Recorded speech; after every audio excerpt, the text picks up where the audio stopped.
السلام علیکم ورحمۃ اللہ وبرکاتہ۔ بالکل یہ بات بجا ہے اور اس کی علت ہے، اس کا سبب ہے۔ اس کا سبب یہ ہے کہ مسلمانوں نے ملوکیت کے دور میں ایجاد و صنعت و حرفت و تجربیت و مفروضیت و امتعیت سے احتراز کیا۔ ان تمام چیزوں کا اصولی نام جمود ہے۔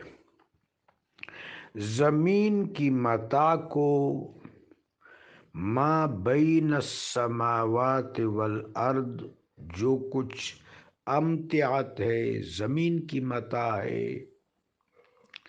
فکر و ارتقاء کو ملوکیت کے دور میں تالا لگ گیا تھا۔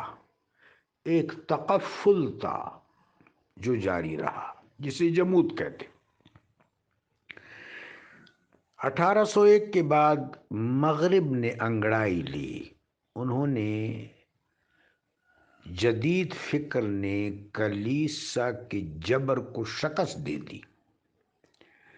انہوں نے چرچ اور کلیسا کو دیوار کے ساتھ لگا دیا، بلکہ اگر یہ کہا جائے کہ دیوار میں پیوست کر دیا تو زیادہ بہتر ہوگا۔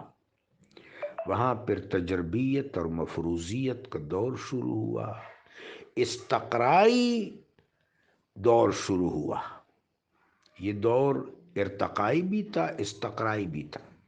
ٹھیک ہے کہ سائنسی ترقی اجتماعی ہے، اس میں یونان کا اور تقریباً ہر تہذیب کا، امت مسلمہ کا بھی بڑا کنٹریبیوشن ہے۔ گو کہ حکومتی سطح پر 1300-1400 سال میں ملوک و سلاطین نے سائنس کو رد کر دیا تھا، لیکن نجی سطح پر مسلمانوں نے بڑے کارہائے نمایاں سر انجام دیے۔ لیکن یہ جو سائنس کا آفتاب ہے، یہ مغرب میں غروب ہونے کے بجائے طلوع ہوا۔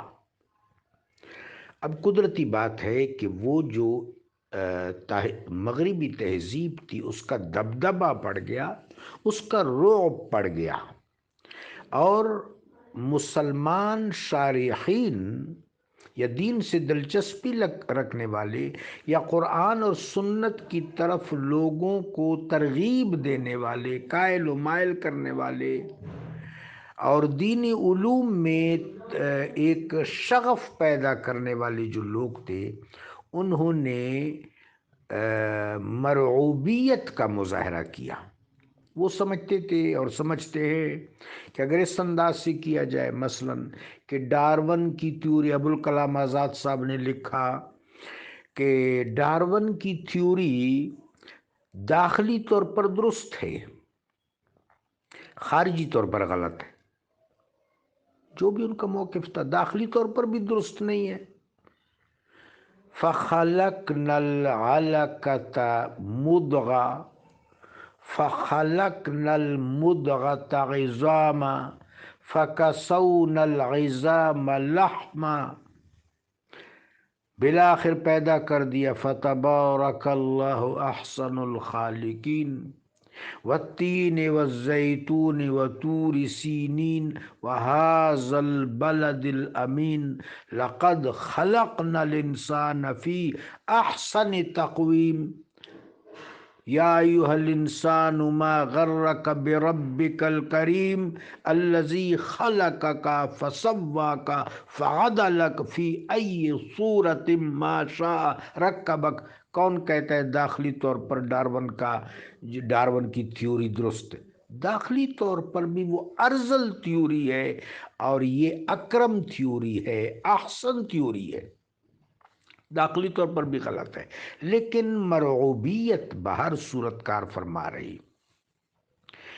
اس میں تو کوئی شک نہیں ہے کہ سائنس کی اہمیت ہے، لیکن سائنس صرف ناسوت میں میٹر کرتی ہے، ناسوت میں، معانی میں میٹر نہیں کرتی۔ سائنس کیا ہے کہ ناسوت کے اندر جو اجزائے حیات ہیں وہ متاع فی الارض کی صورت میں ہیں، مستقر کی صورت میں ہیں، ماحول یعنی انوائرنمنٹ کی صورت میں ہیں، کرۂ ہوائی یعنی ایٹماسفیئر کی صورت میں، سٹارز کی صورت میں، روشنی کی صورت میں، صوت اور آواز کی صورت میں، یہ سماوات ارض اور ما بین السماوات والارض، یہاں چیزوں پر تحقیق و تجسس کر کے پہلے مفروضہ قائم کرنا، مفروضہ کو معمل کرنا یعنی تجربیت سے گزارنا، پھر اس سے نتائج اخذ کرنا، پھر تھیوری اخذ کرنا، تھیوری کو پریکٹس میں لانا، پھر آگے جا کے mass production, test production, mass production, یہ سلسلہ جاری ہے۔ لیکن یہ سارا سلسلہ ناسوتی ہے، ناسوتی ہے۔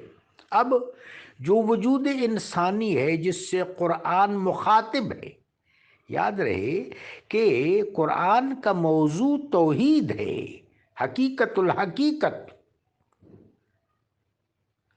انسان چونکہ حقیقت الحقیقت کا خلیفہ اور ترجمان ہے، لسان الغیب ہے، اس لیے انسان مخاطب ہے قرآن کا۔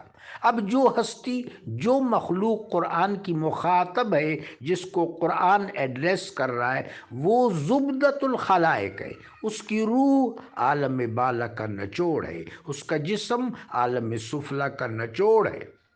یہ دونوں نچوڑ آپس میں مل گئے، یہ مرتبہ جامعہ ہے۔ مرتبہ جامعہ سے قرآن مخاطب ہے، تو یہ جزوی معاملہ نہیں ہے، کلی معاملہ ہے۔ سو قرآن کا تخاطب کلی ہے اور سائنس جزوی ہے۔ جزو کو کل کی روشنی میں دیکھنا چاہیے، نہ کہ جزو کی روشنی میں کل کو دیکھنا چاہیے۔ یہ کرینہ اگر ہو تو بہتر ہے کہ جزو کو کل کی روشنی میں دیکھا جائے، اور جزو کی کل کے ساتھ وابستگی عادلانہ بنیادوں پر استوار ہونی چاہیے۔ جزاکم اللہ۔